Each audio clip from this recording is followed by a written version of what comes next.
Sa pagdiriwang ngayon ng National Women's Month na may tema ngayong taon na lipunang patas sa bagong Pilipinas, kakayahan ng kababaihan patutunayan.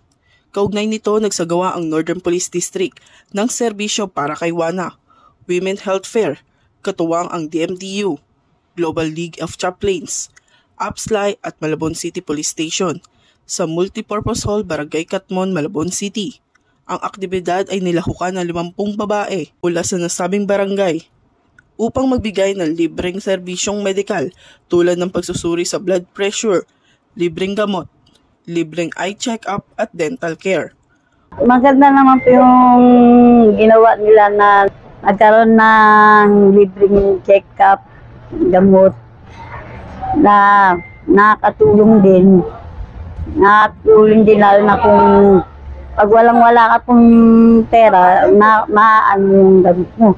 Bukod sa mga serbisyong medikal, kasama rin sa aktibidad ang mga edukasyonal na programa ukol sa iba't ibang aspeto ng kalusugan ng kababaihan.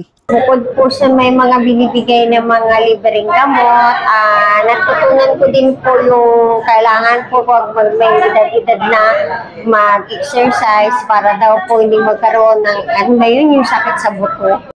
Ang serbisyo para kay WANA Women's Health Fair ay hindi lamang isang simpleng aktibidad sa pagdiriwang ng National Women's Month.